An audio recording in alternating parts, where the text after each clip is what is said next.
Bismillah. Assalamualaikum warahmatullahi wabarakatuh.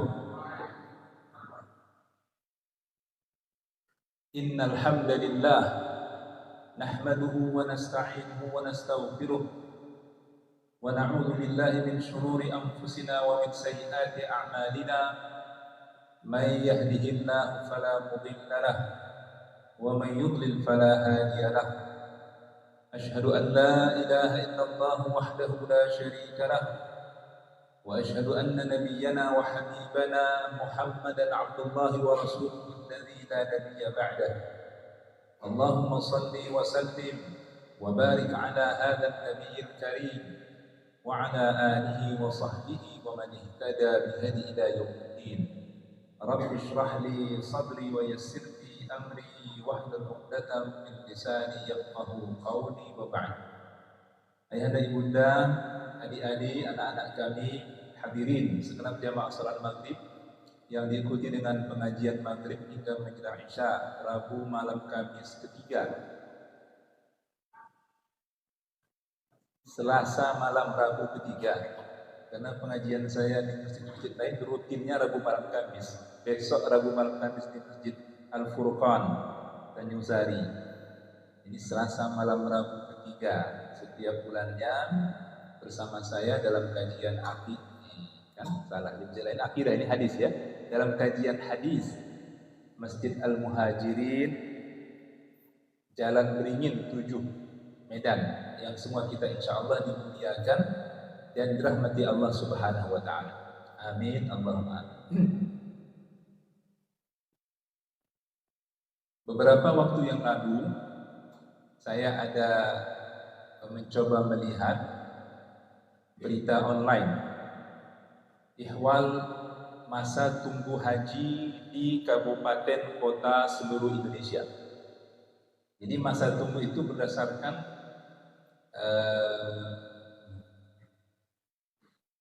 jatah kabupaten kota, bukan provinsi.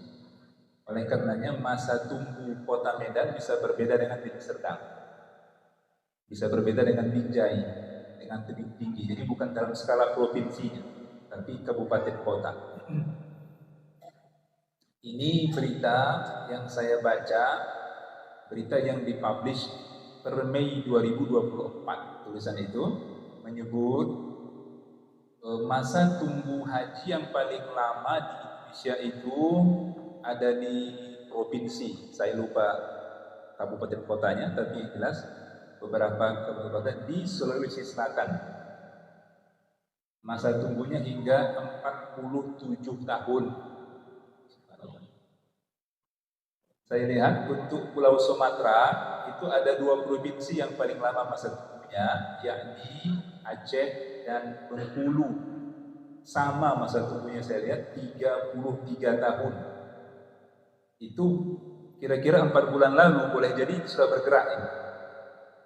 Ya, Masya Allah. Itu artinya siapa di antara kita yang sudah berumur 50 apalagi 60 tahun belum daftar ONH, patut harap-harap cemas. Bisa enggak berangkat haji menunaikan untuk Islam ke Baitullah ini? Ya. Apalagi kalau sudah 60 tahun baru start. Ini kalau kita kembali kepada ukuran normal manusiawinya ya. Beda hal kalau nanti dalam perjalanannya ada yang meninggal, ada yang tanazul mengundurkan diri karena kondisi kesehatan atau karena tidak mampu melunasi sisa ONH. Kalau terkait dengan penambahan kuota itu berapalah, itu kan dijatah bergilir. Sebab Rasul bersabda, Al-Hajju Arafah. Haji itu adalah Arafah. Karena rukun utama haji adalah wukuf di Arafah. Bagaimanapun kita mampu membayar, Arafah itu kan sudah terbatas space-nya. Nggak bisa ditambah-tambah. Ayahanda ibunda yang sudah berangkat haji, ada tiang biru besar, Arafah kode, hudud Arafah, batas Arafah. Kalau kita wukuf di balik itu batal wukufnya, tak sah. Tak sah, tak main-main itu, tidak sah. Itu artinya hajinya batal. Tidak ada ibadah haji itu. Wal'iyazubillah. Ya. Padang Arafah yang hanya segitu luasnya dituntut untuk menampung ratusan ribu atau bahkan mungkin juta manusia. Juta manusia. Itu bagaimanapun keadaannya hanya segitulah dia. Maka haruslah kemudian konsekuensinya, sekalipun insya Allah semakin hari bertambah makmur keadaan ekonomi masyarakat kita, justru semakin banyak yang mendaftar, semakin panjang antriannya. Inilah yang menjadikan saya kemudian, ayahanda ibunda hadirin rahimakumullah, mencari tahu. Karena saya sungguh menyadari kesedihan yang dialami oleh banyak umat Islam di tanah air ini, Indonesia khususnya, akan harapan mereka ya untuk bisa menunaikan ibadah haji ke Baitullah. Baik, kemarin sudah kita mulai ya. Ada amalan-amalan yang didasarkan kepada hadis Rasulullah sallallahu alaihi wasallam itu akan berbalas pahala umrah atau bahkan haji bagi pelakunya di sisi Allah Subhanahu wa taala. Untuk kita ingat amalan ini, sedapat mungkin kita laksanakan. Ya. Amal yang pertama, masih ingat kemarin apa? Ya. Umrah di bulan Ramadan. Sabda Rasulullah sallallahu alaihi wasallam, umratun fi Ramadan.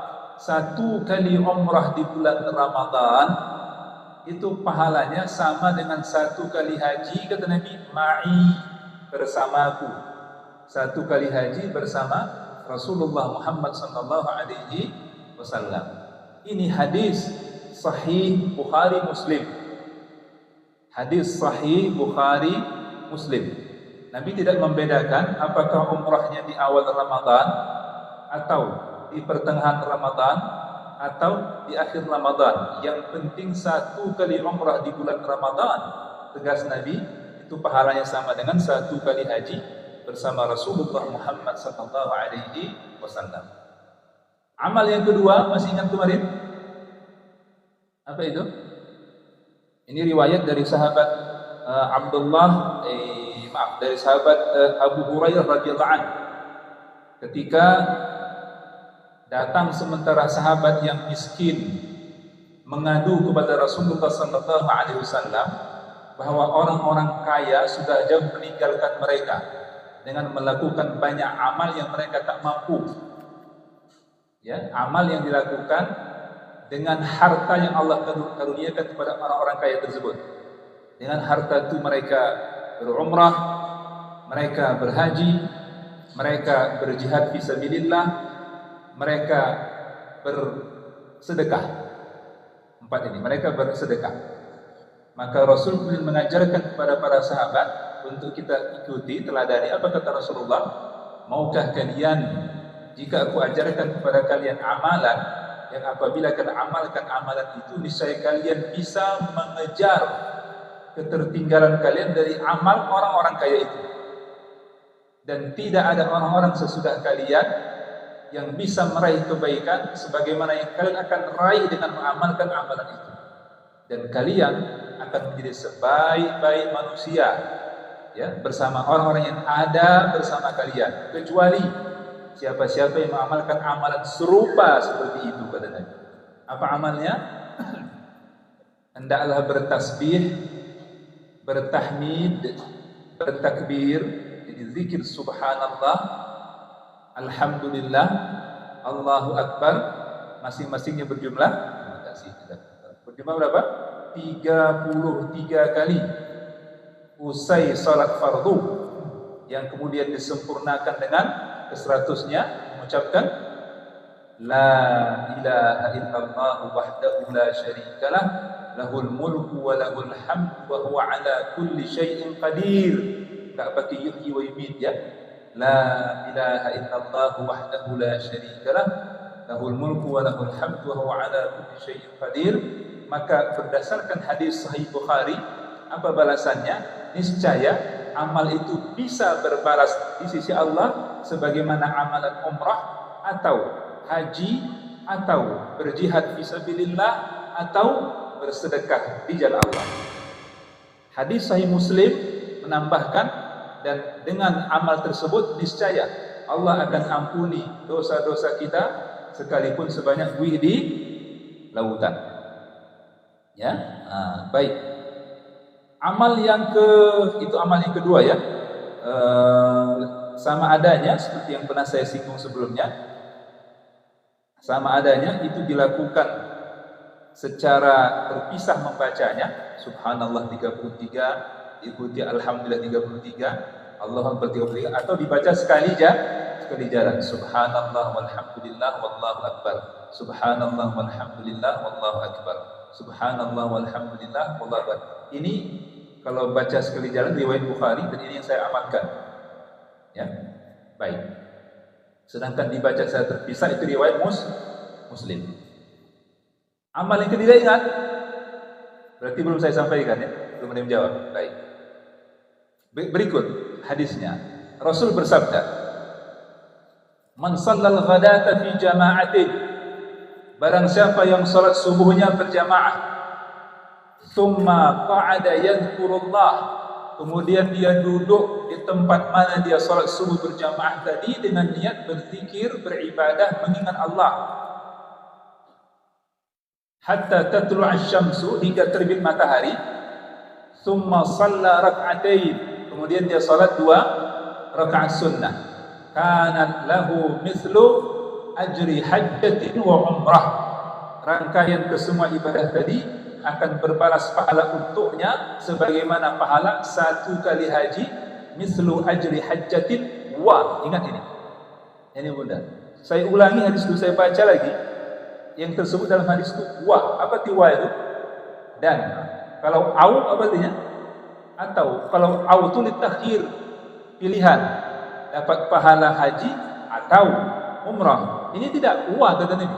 Misal ajri hajjatin wa umratin, akan berbalas pahala 1 kali haji dan 1 kali umrah. Masya Allah, itu artinya 1 kali haji plus 1 kali umrah di waktu yang sama.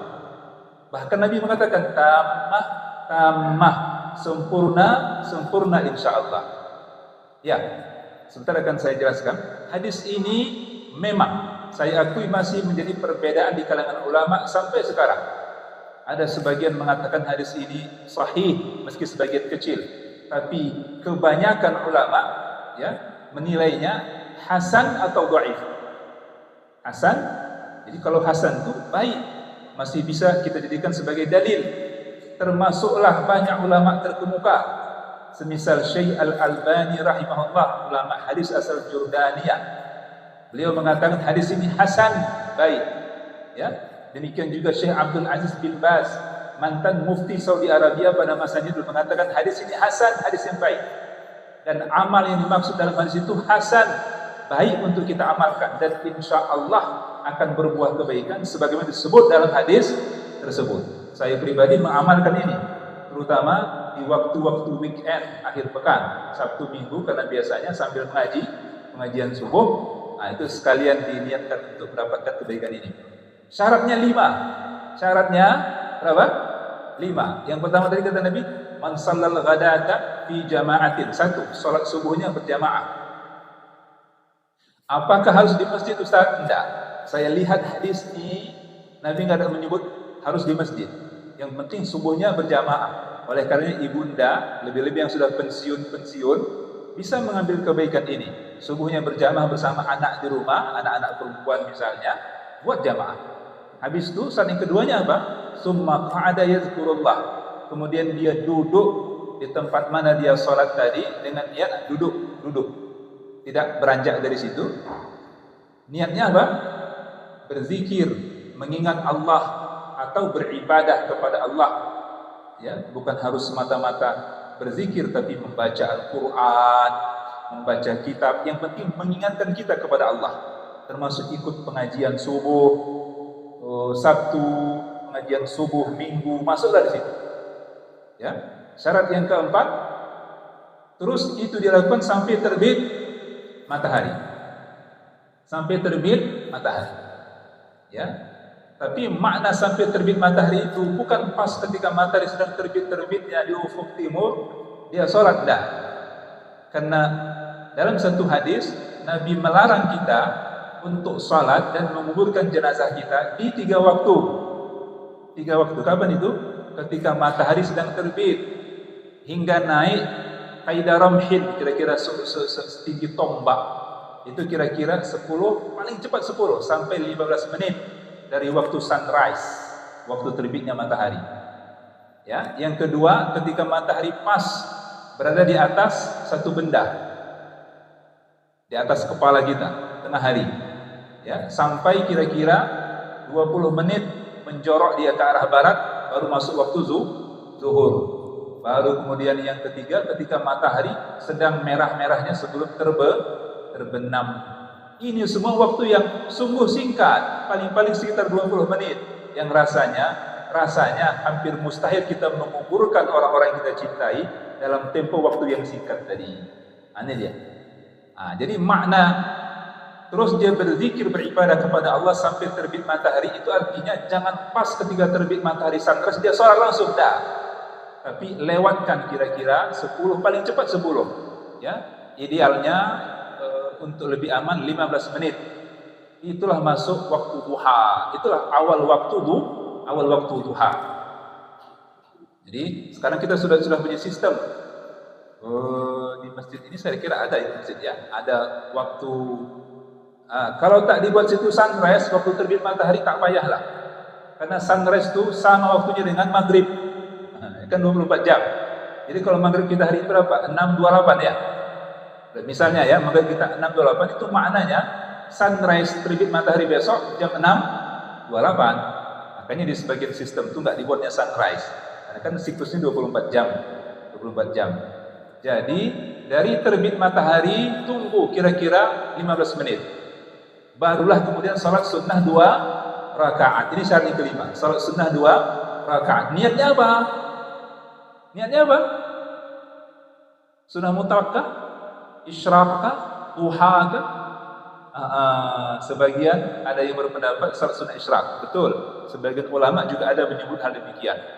Tapi saya berpihak kepada pendapat ulama yang mengatakan niatnya adalah salat sunnah duha.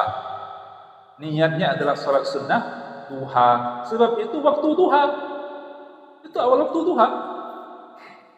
Ya, waktu duha itu berawal dari itu tadi, kira-kira 10-15 menit setelah terbit matahari sampai matahari pas berada di atas kepala kita. Berhentilah duha itu. Berhentilah duha. Ya. Lagi pula kenapa saya lebih memilih pendapat ulama yang mengatakan niat adalah salat duha. Selain tadi memang itu sudah masuk waktu duha, karena kalau kita lihat di kitab-kitab fikih, silahkan nanti ayah dan ibunda coba lihat di kitab fikih Sunnah Said Sabiq rahimahullah, atau kitab Al-Fiqhul Islami wa Adillatuhu karangan Syekh Wahbah Az-Zuhaidi rahimahullah. Kedua ulama besar tadi dalam kitab fikih yang mereka karang itu ketika membahas pembahasan kitabus shalah, kitab salat, bermula dari salat fardu, kemudian salat nawafil. Ketika membahas salat sunnah nawafil, mereka tidak ada menyebut salat sunnah isyraq. Yang ada salat sunnah duha. Niatnya duha. Tapi penyebutannya isyraq tak masalah. Penyebutannya isyraq untuk membedakan rangkaian amalan yang 5 tadi dengan salat sunnah duha biasa, ya, penyebutan isyraq. Tapi niatnya ketika salat adalah niat duha, niat salat sunnah. Maka dengan ingat 5 tadi, pertama apa? Subuh berjamaah. Yang kedua, tidak beranjak dari tempat di mana salat subuh. Ini pun berbeda pendapat ulama. Apakah harus di tempat space mana dia subuh jamaah tadi, atau boleh yang penting di masjid nih, pindah sedikit dia kan gitu. Ya, kalau memang harus di situ pas di mana dia salat subuh, tak jadilah pengajian. Ada nanti yang di sini duduk, di sini duduk, tak jadi pengajian. Maka pendapat ulama yang penting tempat di mana dia salat subuh jamaah tadi. Ya, yang ketiga apa? Itu semua dia buat dengan niat berzikir ibadah kepada Allah.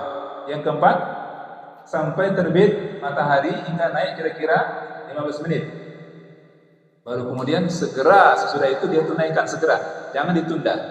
Salat sunnah duha 2 rakaat. 5 rangkaian inilah yang insya Allah akan berubah pahala haji dan umrah. Sempurna sebagaimana sabda Rasulullah sallallahu alaihi wasallam. Amal yang keempat, Baik. Nabi bersabda begini, "Man tatahhara fi baitihi thumma kharaja ilal masjid." Barang siapa yang bersuci dia di rumah, kemudian pergi dia menuju masjid, sama ada dengan jalan kaki atau berkendara. Kalau masih sehat, ayunkan kaki ke masjid, jangan berkendara selama masih bisa dijangkau. Jangan nanti sudah stroke barulah kemudian berharap kiranya aku bisa berjalan ke masjid. Ini ada dalam satu lain kasus saya dapati begini, penyesalan. Mumpung masih sehat, kalau masih sehat, ayunkan kaki. Ya, nah kata Nabi, barang siapa yang bersuci di rumahnya, kemudian pergi ke masjid, li'ada'i salatin maktubah, dengan niat melaksanakan salat fardu. Maka apa kata Nabi? Fa ajruhu mislu ajla hajjil muhrim. Untuknya pahala seperti orang haji. Ini nasihat lillah untuk saya dan kepada kita semua yang masih sehat, terutama yang laki-laki, sedapat mungkin jangan tinggalkan salat berjamaah. Ya, nah, baik. Nabi menambahkan kemudian, wa man kharaja li salati duha, dan barang siapa yang sesudah dia bersuci di rumah, lantas dia pergi menuju masjid dengan niat salat duha, apa balasan pahala untuknya? Kata Nabi, kana lahu mislu ajril mu'tamir. Allah beri untuknya pahala seperti orang yang berumrah. Awalnya saya kurang percaya ini, tapi saya cari lagi hadis ini, saya dapati ini hadis riwayat Abu Dawud, riwayat Ahmad. Saya cari seperti apa penilaian ulama terhadap hadis ini. Syekh Al-Albani mengatakan hadis hasan, hadis ini kuat, hadis yang baik. Bahkan Syekh Syu'aib Al-Arnaud hampir saya sebut rahimahullah, karena Syekh Syu'aib Al-Arnaud ini saya tahu belum wafat. Ini ulama hadis yang mulia dari Suriah, sudah banyak mensyarahkan berbagai hadis, sudah sepuh betul. Saya rasa sudah 90 lebih. Masya Allah. Jadi kerjanya hanya menelaah kitab dari jam 8 pagi sampai jam 4 sore, menelaah kitab, mengkaji kitab terus, menulis. Masya Allah. Jadi beliau menilai hadis ini hadis sahih, kata beliau. Syekh Syu'aib Al-Arnaud namanya, menilai hadis ini hadis sahih. Itu artinya hadis ini kuat. Hadis yang kuat.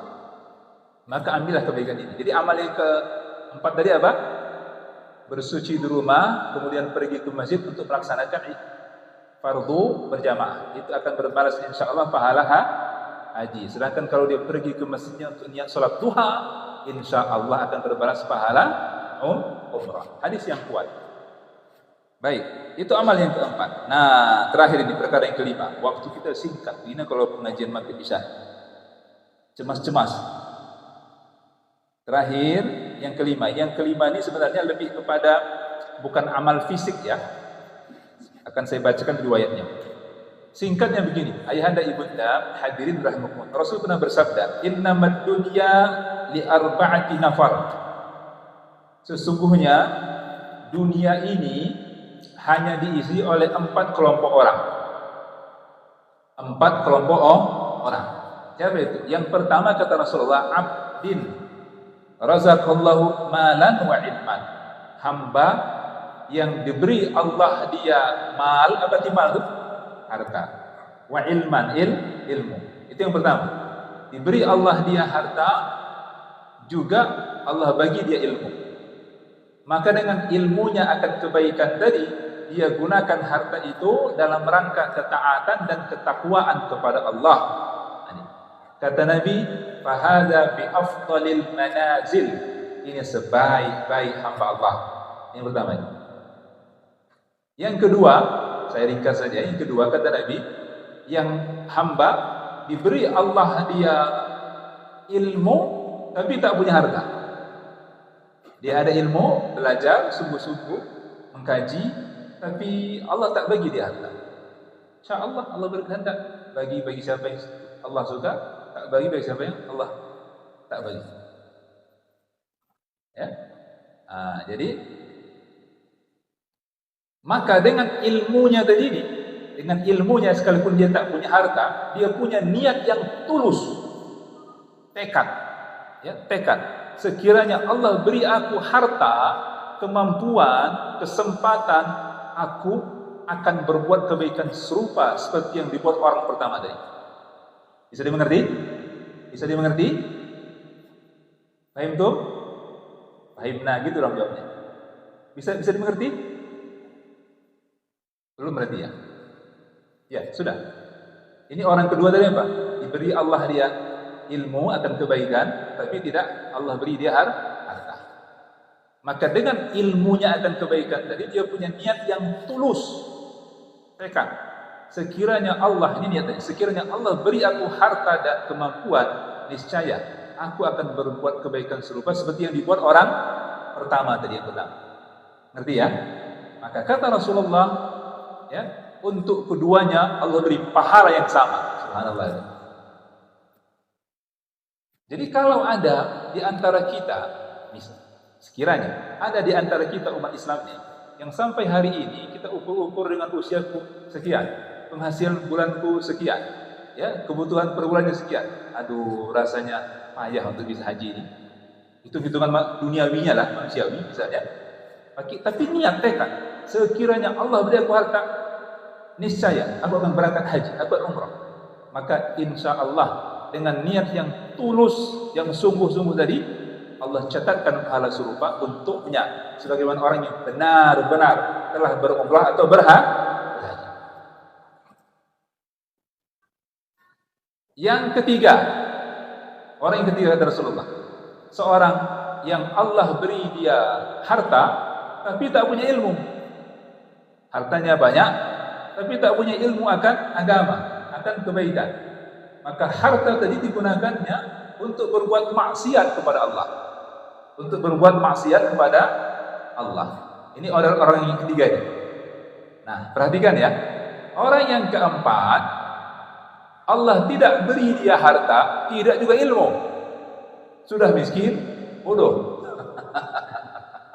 Kata Piramli, miskin, buta huruf. Sudah miskin, bodoh. Nah, karena bodohnya tadi itu dilihatnya orang yang kaya tadi, orang yang kaya tapi tak punya ilmu berbuat maksiat dengan harta tuh, misalnya berjudi, pakai narkoba, misalnya, enak kali dia ya. Lantas dia punya niat juga, kalau aku punya harta, karena bodoh itu, aku akan buat macam yang dibuat orang ketiga tadi. Nanti, maka apa kata Rasulullah? Maka orang keempat ini karena niatnya tadi Allah beri dosa serupa. Jadi ya, Allah beri dosa serupa sebagaimana orang ketiga.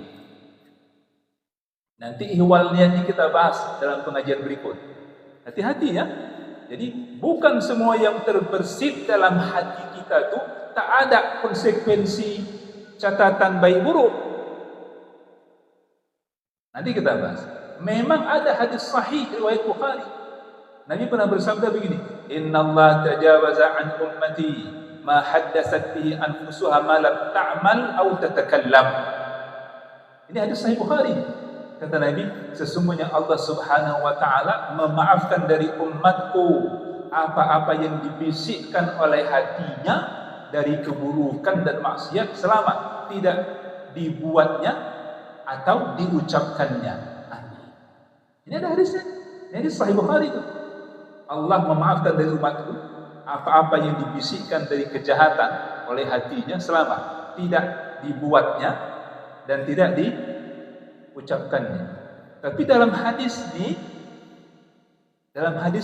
seperti yang barusan kita baca, Nabi katakan kalau ada orang yang kena bodohnya dia, lantas kemudian dia niat tekad ingin buat dosa serupa sebagaimana orang penjahat yang memang punya harta dan sudah dibuatnya, maka kata Rasulullah kedua-duanya mendapat dosa serupa. Ini hadis, ya, ini hadis riwayat Tirmidzi, Ibnu Majah dan Ahmad. Ini hadis sahih.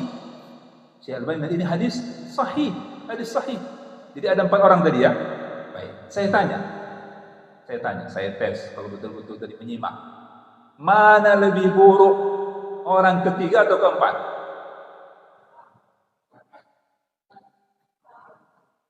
Kebanyakan bilang jumhur ketiga, keempat.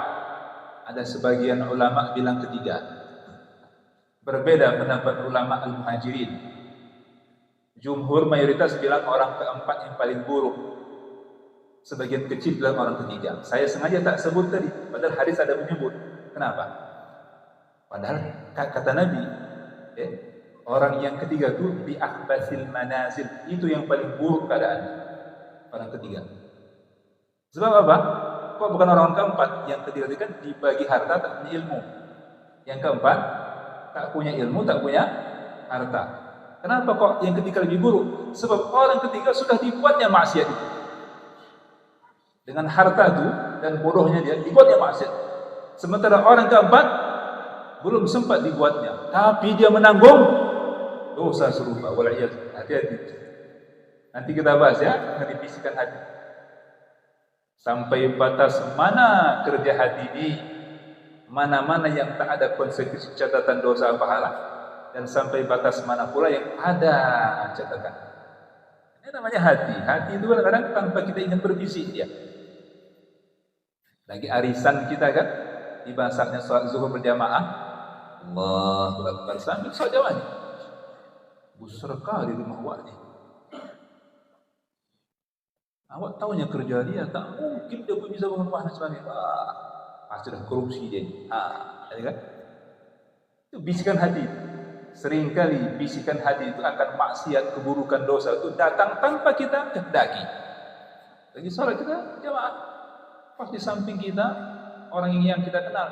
Ya, macam kali handphonenya iPhone ini 30 juta nih macam ni. Tak mungkin kalau kerjanya bersih bisa ini udah ada yang kotor ini. Lagi sholat ya. Lagi sholat. Ada nggak dosa di sini? Kita tuduh saudara kita akan maksiat dosa yang tidak ada bukti. Nah, itu kerja hati. Nanti kita bahas ya. Ada hadis-hadisnya. Jadi jangan main-main. Itu kan Ustaz cuman bisikan hati saja. Nggak ada ucapkan pun nggak, apalagi buat. Hati-hati. Ada batasnya. Ada batasnya. Kadang-kadang datang gitu kan. Datang dia. Coba kalau kediri yang nggak lagi buka, pasti enak awak aja yang jual di sini. Coba kalau dia tumpur, bisa datang bisikan tuh. Kalau coba dia tumpur, awak aja jual di sini. Udahlah orang punya sama. Enaklah awak datang. Ada nggak catatan dosa di situ? Baik. Itulah dia ayahanda ibunda, ya.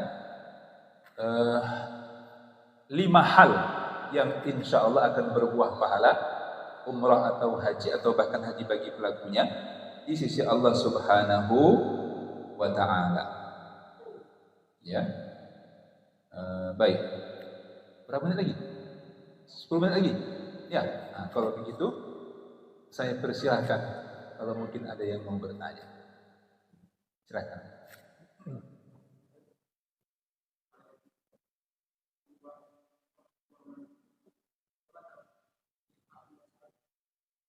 Oh ya, insya Allah tidak ya, insya Allah tidak. Karena itu kan tanpa kita inginkan ya, tanpa kita inginkan. Apalagi kalau sudah yang tua-tua nih kadang-kadang, itu kan tanpa kita inginkan. Jadi artinya sesuatu yang di luar kehendak kita, insya Allah dengan niat baik kita tadi, Allah berikan kebaikan yang dimaksudkan insya Allah. Allahu a'lam. Ya. Baik, jadi silakan Ibu, silakan. Ya.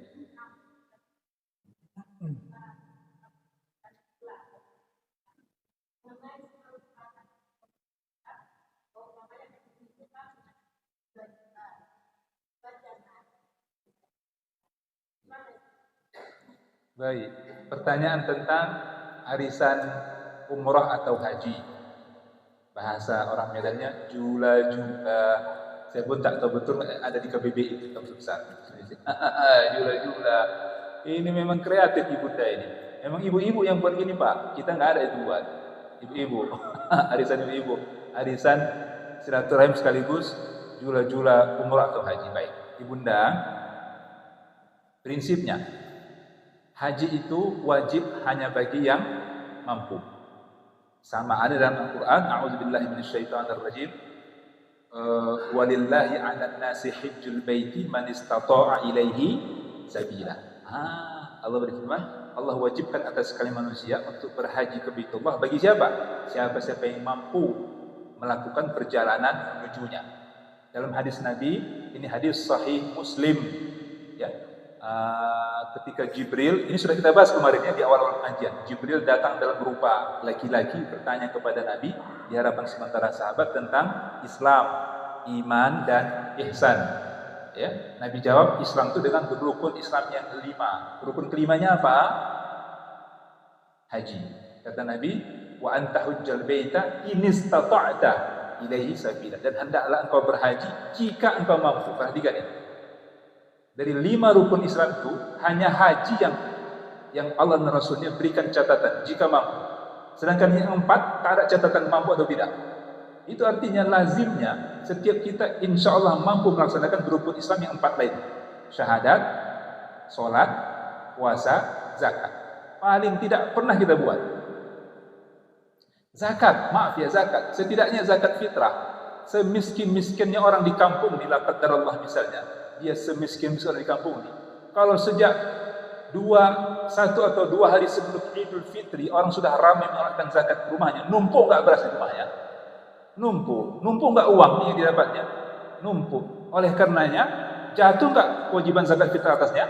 Jatuh. Itulah hikmahnya. Maka kata ulama, zakat fitrah itu orang miskin sekalipun insya Allah mampu dia zakat fitrah. Hikmahnya apa? Supaya paling tidak sekali dalam setahun dia rasakan bagaimana mulianya tangan di atas daripada tangan di bawah. Mudah-mudahan dengan demikian terdorong dia untuk terus memberi, bekerja, berusaha memberi, sehingga berpindah keadaannya dari yang lemah meminta menjadi yang mampu memberi. Itulah hikmah zakat tadi. Baik. Itu haji ya, hanya mampu. Oleh karenanya, kalau siapapun yang sampai wafatnya memang dia tak mampu untuk berangkat haji, dalam keadaan itulah dia wafat, Allah niscaya tidak akan minta ia tanggung jawab perihal ibadah haji ini setelah kematiannya. Memang tak mampu dia, iya kan? Memang tak mampu. Tapi ingat, ihwal hutang nih ada konsekuensi yang berat. Itulah sebabnya ulama Islam umumnya mengatakan berhaji atau umrah dengan hutang perkara makruh, enggak disukai. Hukum asalnya makruh, enggak disukai. Kenapa? Karena haji itu hanya bagi yang mampu. Kalau tak mampu, ya enggak ada tuntutan. Tapi hutang nih ada konsekuensi yang berat, dunia dan akhirat. Makanya betul-betul kita pertimbangkan. Itu hukum asalnya, ya. Hukum asalnya makruh, enggak disukai. Tapi dengan keadaan seperti sekarang ini, ulama memanglah punya pertimbangan yang lain kemudian. Apa itu? Misal, kita lihat-lihat, insya Allah kita punya uang saving yang bisa disimpan 2 juta misalnya. Itu sudah bersih dari semua kebutuhan lah 2 juta. 2 juta ini memang kalau langsung kita bayarkan cash untuk dapat satu nomor kursi kan 25 juta belum ada sekarang. Tapi kita pikir 2 juta insya Allah bisa lah, sisihkan 1 juta. Berarti kan 2 tahun selesai lah itu kan. 2 tahun kira-kira begitu, berarti kan selesailah 25 juta. 1 juta saya kita sisihkan, kan begitu. Yang 1 juta tetap disimpan. Ini kan usaha manusiawinya. Maka tidak apa-apalah. Berarti berjalan jula-jula dalam tempo 2 tahun. Berputar dia, 24 orang. Misalnya gitu, 24 orang berjalan. Sehingga bulan ini, sebulan setor. Bulan ini si B pula yang store, bulan berikutnya si C yang store. Insya Allah 2 tahun kan lunas tuh untuk ONH-nya. Kan berikutnya ada masa tunggu sampai 20 tahun. Ini kan gitu kan, sampai 20 tahun simpan lagi. Nah, sisanya kan itu kalau sekarang 50 berapa? 52. Ya, buat 52. Berarti kan sisanya 27 juta. 27 juta insya Allah bisa lah. Nggak sampai 3 tahun kan bisa. Sementara masa tunggu kan ada 20 tahun ya. Sudah simpan lagi saving insya Allah. Jadi dengan pertimbangan itu dia bisa memperkirakan insya Allah aku bisa. Sekalipun awalnya sudah segera dapat nomor rezeki berhutang insya Allah. Itu boleh, mubah boleh. dan moga-moga Allah mudahkan dia untuk melaksanakan niat baik tadi dan berbuah pahala baginya insyaallah. Nah, itu dia. Ada teringat saya. Oh, saya nih belum lama ini ada mendapati cuplikan ceramah rahimahullah Syekh Ustaz Yazid Abdul Qadir Jawaz. Ya. Ini masih menjadi PR bagi saya. Saya mau lihat lebih lanjut. Ada perkataan beliau itu yang menyentuh saya, dan itu berdasarkan penuturan sebagian muridnya termasuk Ustaz Dr. Basalamah, tapi bukan Khalid, satu lagi Syafiq Reza Basalamah. Ya. Apa kata Syafiq? Dan itu diakui langsung oleh Allah yarhamul Ustaz Yazid. Kata Ustaz Yazid, mana lebih harus kita dahulukan? Beli rumah atau berangkat haji? Itu menyentuh saya. Karena saya sedang mencari rumah. Kalau ada sekitar sini, bolehlah bagi tahu mana tahu saya bisa beli. Karena sampai sekarang masih kontrak, numpang sama mertua. Kayak enak juga. Nah, itu kata Syekh Yazid. Ini haji rukun Islam. Allah akan tanya kita kalau mampu. Rumah itu tak akan ditanya. Maka Ustaz Yazid rela beliau mengontrak. Yang penting haji. Subhanallah tuh. Jadi Ustaz Syafiq Reza Basalamah menuturkan Ustaz Yazid Abdul Qadir Jawaz itu sangat sederhana rumahnya. Sekian lama beliau mengontrak, nggak punya rumah. Yang penting haji. Subhanallah.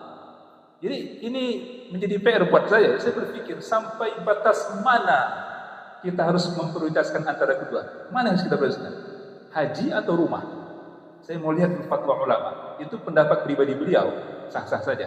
Tapi seperti apa pendapat ulama? Berikut dalilnya. Saya mau cari tahu dulu. Ini perlu saya